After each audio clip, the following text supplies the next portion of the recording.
한께법 강의를 하면서 어떤 공부를 하든 무조건 교과서를 읽어 나가지 말고 목차를 보면서 어떤 내용을 공부해야 하는지 큰 줄기를 만든 뒤에 구체적인 내용을 채워가야 한다는 말씀을 여러 차례 드렸는데요.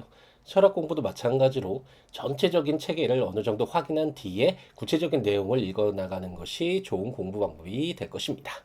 존재와 시간 목차를 보면 서론과 제1부만이 있고 제2부가 없어서 목차가 다소 이상하게 보이는데요. 8절을 보면 그 이유를 알 수 있는데 존재 물음의 정리 작업은 그래서 두 가지의 갈래로 갈라진다. 제1부 현존재를 시간성으로 해석하고 시간을 존재에 대한 물음의 초월론적 지평으로 설명함. 제2부 존재론의 역사를 존재시성의 문제틀을 실마리로 삼아서 현상학적으로 해체하는 작업의 근본 특징들이라고 적혀 있죠. 하지만 다시금 이제 존재와 시간의 목차를 보면 서론과 제1부가 있을 뿐 제2부는 빠져 있습니다. 그것은 존재와 시간이 완성된 작품이 아니기 때문인데요. 하이데거는 제1부와 제2부 그리고 각 부마다 3편으로 이루어진 작품을 기획했지만 최종적으로는 제1부, 제1편, 제2편만을 저술을 했고 제1부의 3편 그리고 2부의 1, 2, 3편은 존재와 시간에서 빠져 있다라는 것을 참고하면 되겠습니다. 목차만으로는 당연히 그 내용을 파악할 수는 없지만 대략적으로 내용을 짐작해 보자면 서론 제목이 존재의 의미에 대한 물음의 설명인데 제목을 보면 존재의 의미에 대한 물음이 왜 필요한지와 존재 물음을 어떤 방법으로 탐구해 갈 것인지에 대한 설명이 있을 것 같다라고 짐작해 볼 수 있습니다. 제1부는 시간을 통해 존재에 대한 물음을 설명하는 것을 목표로 하는데 우선 제1편에서 현존재에 대한 예비적 기초 분석으로 세계 안에 있음인 현존재를 철저하게 분석하고 제2편에서는 기초 분석이 된 현존재를 시간을 통해서 다시금 해석하는 내용을 담고 있다라는 것을 어렴풋이 알 수 있습니다.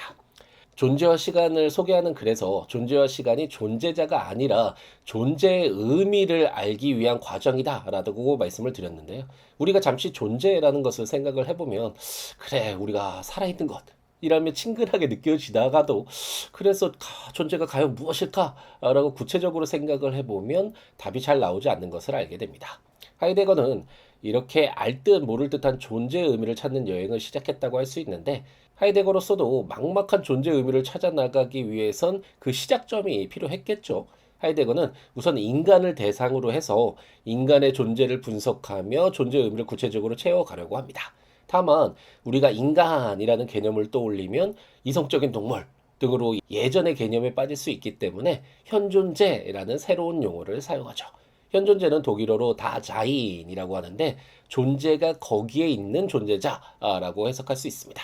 우선은 인간이라는 현존재를 기초로 해서 존재의 의미를 밝혀나가고 있다라고 이해하며 시작하도록 하겠습니다. 하이데거는 존재와 시간을 시작하기 전에 책 머리에 존재와 시간을 쓰게 된 이유를 적고 있는데요. 결국 존재를 이해하는 것으로 믿었지만 무엇을 의미하는가에 대해 결코 답할 수 없었기 때문에 존재의 의미에 대한 물음을 새롭게 제기할 필요가 있고 존재와 시간에서 존재의 의미에 대한 물음을 구체적으로 정리 작업하고 시간을 모든 개개 존재 이해 일만의 가능한 지평으로 해석하는 것이 목표다라는 것을 밝히면서 시작하고 있습니다.